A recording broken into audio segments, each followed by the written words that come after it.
ये सवाल देखिए बहुत ही मजेदार सवाल है। कह रहा है कि दो स्टेटमेंट दिए हैं 1 और 2, बताना है कौन सा करेक्ट है। आंसर में है only 1, only 2, both are correct, none. तो पहला स्टेटमेंट कह रहा है कि भाई एक एक्सप्रेशन है 100 square minus 99 square plus 98 square minus 97 square 2 square minus 1 square, ये 5050 के बराबर होगा। पहले इस पैटर्न को समझते हैं, ठीक है। ये पैटर्न देखो कैसे होगा। इसमें एक चीज आपको दिख रही होगी साफ साफ कि एक नंबर का स्क्वायर है, फिर उसमें से घट रहा है क्या, उससे एक कम नंबर का स्क्वायर। कुछ ऐसा हो रहा है अगर आप ध्यान से देखें कि ए स्क्वायर माइनस बी स्क्वायर हो रहा है, जहां पर ए माइनस बी की वैल्यू 1 है, यानी दिस माइनस दिस 1 है, 100 माइनस 99 1 है, और ए स्क्वायर माइनस बी स्क्वायर हो रहा है। अगर आप कभी भी इसको फैक्टराइज करोगे बेटा तो ये वैल्यू ए प्लस बी के बराबर होगी, इंटू ए माइनस बी आएगा। चूंकि ए माइनस बी 1 है तो a square minus b square a plus b के ही बराबर हो जाता है when a minus b equals to 1।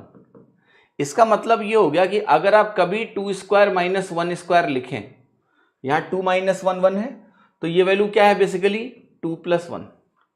कभी आप लिखें 3 स्क्वायर माइनस 2 स्क्वायर, तो ये वैल्यू क्या है 3 प्लस 2। अगर आपको कभी मैं लिख दूं कि बताओ 1001 का स्क्वायर माइनस 1000 स्क्वायर, तो ये वैल्यू है 1001 प्लस 1000। समझ में आई लॉजिक? तो अब आप कहोगे अरे यार ये सवाल तो बड़ा ढकोसले वाला प्रश्न है। 100 स्क्वायर माइनस 99 स्क्वायर का मतलब हो जाएगा 100 प्लस 99, क्योंकि अंतर 1 है और स्क्वायर का डिफरेंस इसी के बराबर हो जाएगा। ये वैल्यू हो जाएगी 98 प्लस 97, डॉट डॉट डॉट करके जाना 2 प्लस 1। अब ये क्या है, ये नंबर है सम ऑफ फर्स्ट 100 नेचुरल नंबर्स। पहले 100 नेचुरल नंबर्स का सम है। अरे यार आप कहोगे सर, तो आप कहोगे कि जो n नेचुरल नंबर्स का सम होता है, जिसको हम सिग्मा n भी लिख सकते हैं, आपको स्टैटिस्टिक्स सब सिलेबस में है तो मैं इसको सिग्मा n लिखूंगा। सिग्मा n का मतलब होता है अगर i बराबर 1 से n तक जाएं, नॉट i बट रेदर आप सिग्मा n लिख के भी छोड़ सकते हो, इसको हम बोल सकते हैं पहले n नेचुरल नंबर्स का sum, where n is equal to 1 से लेके n तक। तो इसका सम होता है n प्लस 1 बाई 2। फॉर्मूला है, ये आना चाहिए आपको, बहुत इंपॉर्टेंट फॉर्मूला है। अब यहां यूज कर लो आप। तो 100 टर्म है तो ये बनेगा 100 इंटू 101 बटा 2। 100 इंटू 101 बटा 2 निकालोगे तो ये 50 इंटू 101 बनेगा, जो कि है 50 50। ये भी बात बेटा ध्यान रखना हमेशा कि 101 को कभी भी आप अगर दो अंकों की संख्या ए बी से गुणा करें तो ये वैल्यू आती है ए बी। ऐसे ही अगर 1001 आपके पास है और उसको 3 अंकों की संख्या एबीसी से मल्टीप्लाई करें तो प्रोडक्ट आता है एबीसी। ध्यान रखिएगा इसको, ठीक है।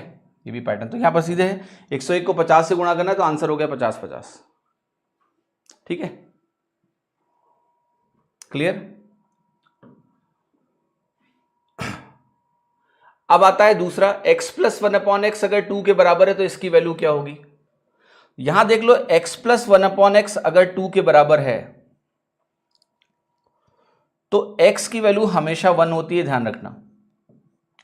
अगर कभी भी x प्लस 1/x माइनस 2 के बराबर होगा तो x की वैल्यू -1 होगी, हमेशा ध्यान रखना।